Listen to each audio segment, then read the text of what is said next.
Bismillahirrahmanirrahim. Assalamualaikum warahmatullahi wabarakatuh dan selamat sejahtera semua. Baiklah, jadi di sini saya ingin berkongsikan pengalaman bagaimana kami sekeluarga 4 beranak terlibat ataupun dijangkiti COVID-19. Baiklah, jadi kalau ditanya kepada saya sendiri kalau boleh tak nak kenal ataupun tak nak dijangkiti COVID. Tapi kita ni tak boleh nak halang kita ni bukan sesiapa yang mana kita tak boleh jangka perkara ini akan berlaku. Cuma sebelum ni terlebih dahulu saya nasihatkanlah supaya kita semua terus menjaga SOP kerana apa? Kerana COVID ini pasti bukan satu cerita rekaan, bukan satu yang direka-reka oleh mana-mana pihak. Kalau kena, kita akan rasa agak perit juga sebenarnya nak hadap ataupun nak hadapi bila kita dan keluarga dijangkiti oleh COVID-19 ini. Jadi kalau boleh doa-doalah, saya mendoakan anda semua yang mana yang belum pernah merasai COVID ini, kalau boleh jangan dijangkiti oleh COVID ataupun virus ini. Jadi sama-samalah kita jaga diri, jaga keluarga kita, jaga SOP yang telah pun ditetapkan supaya kita tak nak kalau boleh saya pun tak nak lagi dijangkiti COVID-19. Baik, jadi semuanya bermula pada lebih kurang 10 Februari. Jadi pada hari itu hari Khamis lah. Sebelum itu hari Rabu sebelumnya, hari 9 Februari, saya ingat lagi lah waktu itu hari Rabu, balik daripada sekolah ambil anak Fatihi dan Razan.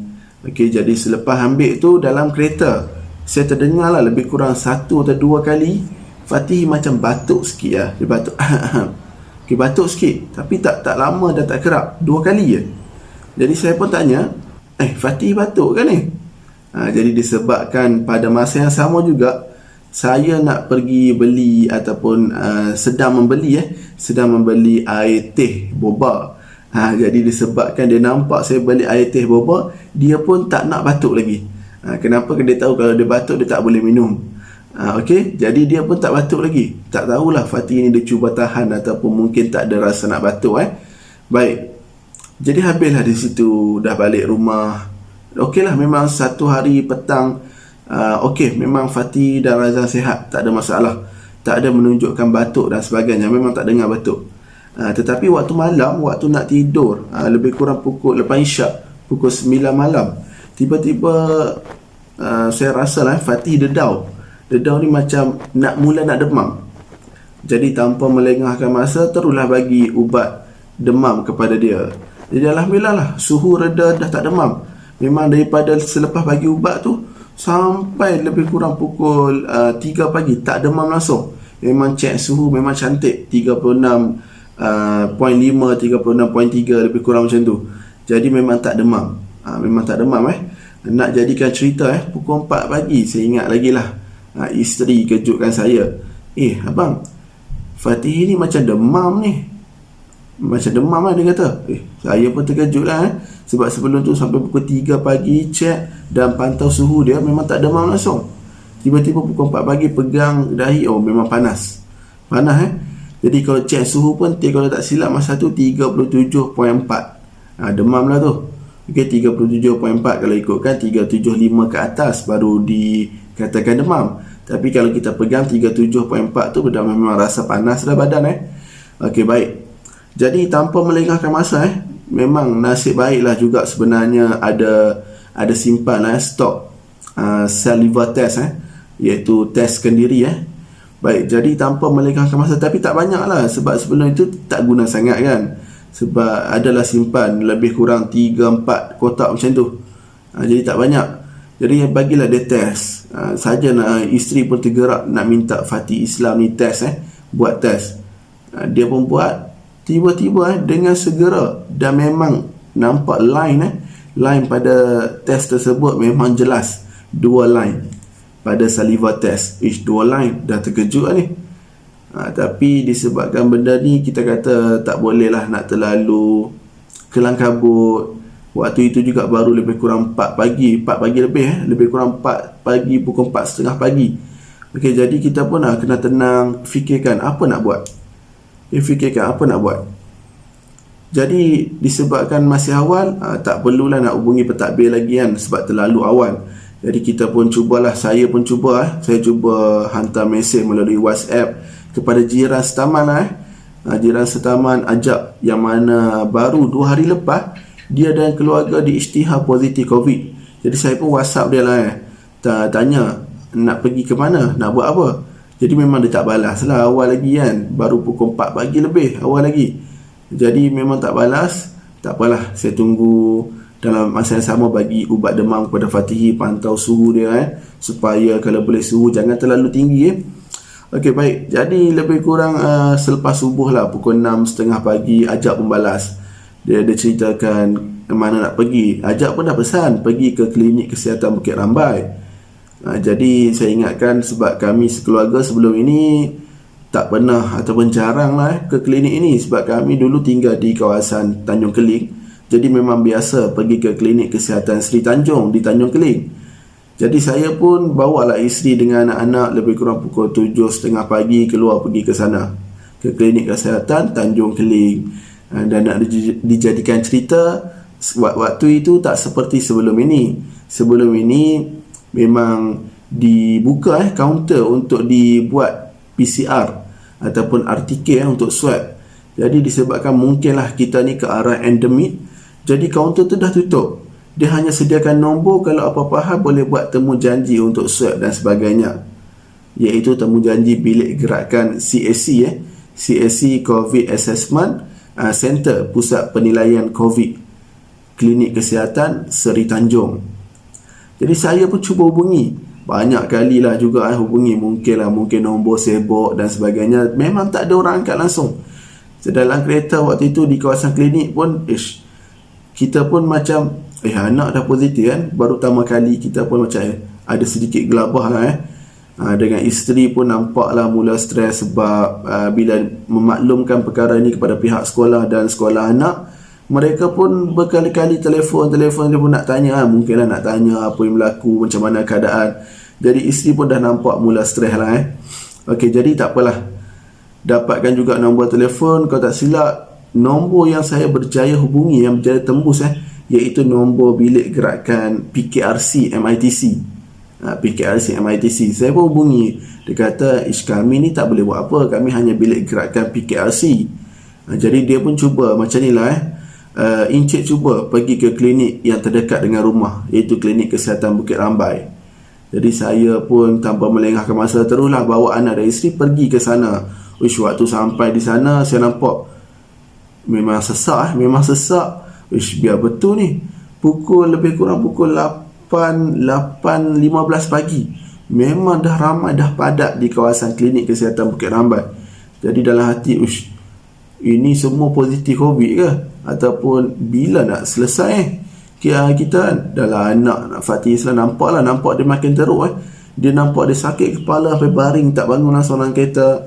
Kita pun dah mula risau apa nak buat Jadi sampai di sana, alhamdulillah lah, staf di sana pun membantu Dia pun tunjuk apa nak pergi buat pendaftaran dulu. Tapi memang lama lah memang ramai, sangat-sangat ramai. Jadi lebih kurang selepas buat pendaftaran, lebih kurang pukul 10 lebih hampir pukul 11 baru berjaya untuk sampai giliran sampai giliran pun waktu itu dia tak akan tanya dulu, okey macam mana anak. Dia tanyalah siapa kontak rapat. Jadi kita pun senaraikan isi borang yang diberi. Akhirnya dia pun cakap, okeylah, saya dengan isteri tak perlu untuk buat swab ataupun PCR, kerana kami dah pun diberikan dos penggalak, iaitu booster suntikan vaksin booster. Jadi tak perlu lagi. Lagipun masa buat test saliva di rumah, saya dan isteri negatif, iaitu satu line. Hanya Fatih dengan Razan anak yang kecil. Sebab Razan ni dia tak pandai nak buat test sendiri cuba buat di rumah tapi tak berjaya dapatkan air liur tak berjaya. Jadi memang ralat dan tak dapat nak baca dia positif ataupun tidak. Tapi saya dengan isteri rasakan mungkin 50-50 lah Razan ni sebab dia pun rapat dengan abang dia dan sebagainya. Okey, baik, tak apalah. Jadi dia kata pukul 2 petang datang semula. Oh, jadi balik dululah, balik dulu ke rumah. 2 petang datang semula. Okey, 2 petang datang semula. Memang saya dengan isteri sampai awal lah, sebelum pukul 2. Sebab satu, nak dapatkan tempat parking kereta, sebab kawasan di situ agak sesak. Yang kedua, kalau boleh nak cepat lah. Tapi walaupun sampai awal, orang belum ramai lagi, tetap lambat sebab dia ikut giliran yang pagi tadi. Ikut giliran saya dan keluarga kan agak lewat, sampai lebih kurang pukul 10 lebih baru dah sampai giliran. Jadi lambat lah. Jadi di situ nampak anak Fatih Islam ni memang nampak dia tak larat, memang baring tidur, memang tak seperti biasalah. Sebab dia ni memang aktif, tak boleh duduk diam. Maksudnya bukannya hyperaktif, tapi dia memang akan cari kerja untuk buat. Kalau di rumah pun, kalau dia tak dapat tengok TV, dia akan melukis, mewarna, dia buat origami dan sebagainya. Macam-macam dia buat. Tapi hari tu memang 100% berbeza. Memang dia tak larat, dia kata kepala sakit sangat. Okey, jadi kita pun tak boleh buat apa lah, terpaksa tunggulah sampai giliran. Akhirnya anak-anak Fatih dengan Razan pun di swab. Jadi mereka dapatkanlah bahan cecair kan, untuk dibuat uji kajian sama ada positif ataupun tidak. Jadi kami pun 4 beranak, saya, isteri dengan 2 orang anak Fatih dan Razan, dipakaikan gelamping. Gelang ni lah, gelamping. Jadi bermulalah saat-saat kami di kuarantin di rumah, iaitu bermula hari pertama. Jadi tak apalah, kuarantin di rumah. Dalam masa yang sama saya bersyukurlah jiran-jiran, kemudian rakan-rakan, ahli keluarga terutamanya memang sangat-sangat membantulah. Saya di sini nak ambil peluang nak ucapkan jutaan terima kasih lah. Saya rasa tak dapat, kalau nak balas budi tu tak berjaya, tak dapat. Sebab hanya Allah sajalah yang dapat balas jasa-jasa mereka, terutama ahli keluarga lah, keluarga mentua, yang mana sentiasa datang untuk hantar keperluan, hantar barang, makanan dan sebagainya lah. Kemudian keluarga saya sendiri pun jauh, berada di Kedah, tapi sentiasalah telefon, tanya khabar macam mana, okey ke tidak kan. Jadi sangat-sangat bersyukurlah. Seterusnya jiran-jiran juga tak kurang, ada yang datang beri makanan, kemudian beri keperluan seperti beras dan sebagainya lah. Kemudian ada juga yang tanya khabar, kalau ada keperluan, ada perlukan apa-apa, bagi tahu, jangan malu-malu, jangan segan kan. Okey, jadi saya sangat-sangat bersyukur, sangat-sangat bersyukur. Waktu kita keadaan susah, tak boleh pergi ke mana, di kuarantin di rumah, tetapi ada insan-insan yang cukup baik hati yang memberi bantuan. Itu saya rasa cukup terharu, cukup rasa sebab jugalah. Kita pun tak sangka, kadang-kadang kita nampak sebelum ini macam tak tolong, tak rapat pun dengan kita, tapi bila keadaan kita terdesak macam tu, sentiasa datang tolong, bagi bantuan. Ini memang saya rasa sangat terharu lah, sangat terhutang budi. Baik, jadi hari Khamis bermulalah hari kami di kuarantin, iaitu 10 Februari. Sampailah kalau tak silap hari Sabtu, lebih kurang 12 Februari. Masa itu saya dengan isteri sihat, alhamdulillah, tak ada masalah. Razan pun sihat, tak ada masalah. Okey, cuma Fatih lah demam, dan nampak masa hari Sabtu tu dia dah kembali mula pulih lah, dapat mula aktif kembali. Dan keluarlah keputusan dihantar secara WhatsApp, dan juga keluar keputusan di MySejahtera, sebab anak-anak merupakan dependent saya daftarkan sebagai dependent bawah MySejahtera saya. Jadi keluarlah dua-dua positif, Razan dengan Fatih. Tak apalah, kami pun reda je lah, akur, okey, terima. Tapi keesokan harinya, hari Ahad 13 Februari, isteri pula menunjukkan gejala, lebih kurang sakit tekak, kemudian rasa lengan-lenguh badan. Jadi isteri pun mulalah buat test saliva, dan didapati positif. Saya pun buat juga, tapi masih negatif. Alhamdulillah lah, masih sihat. Jadi 3 orang lah dah positif dalam rumahan. Okey, baik. Jadi dalam masa yang sama pun saya pun cubalah, sebab bila kita seorang yang positif dalam rumah, nak asingkan diri pun susah juga sebenarnya, sebab anak-anak pun kecil kan. Jadi cuba pakai pelitup muka mask, sanitizer dan sebagainya. Memang cuba juga sebenarnya untuk jarakkan diri, tapi dalam satu rumah memang agak susah sebenarnya. Agak susah kita nak asingkan diri, nak isolate yang positif ni, terutama yang positif juga kanak-kanak kan. Jadi memang susah. Jadi saya pun bila saya masih sihat, buatlah apa yang patut di rumah kan, kemas rumah dan sebagainya, sediakan makanan sebab masih sihat. Okey, jadi nak jadikan cerita hari Khamis. Hari Khamis kalau tak silap lebih kurang hari Khamis satu minggu selepas kami dipakaikan gelang, saya pula menunjukkan tanda-tanda gejala sakit tekak. Memang sakit betul bangun pagi sakit sangat-sangat tekak bila nak telan air dia rasa pedih. Saya pun geram juga nak ambil Eoalit spray dalam mulut. Alhamdulillah memang hilang sakit tekak. Ada rasa sikit sajalah berbanding yang sebelum itu. Bukan saya nak katakan Eoalit ni bagus, tapi saya try sendiri, cuba sendiri, memang memberi kesan yang baik. Jadi selepas itu saya pun rasa macam tak sedap hati juga. Saya pun buat keputusan pergilah buat swab PCR di klinik One Medic Tangga Batu.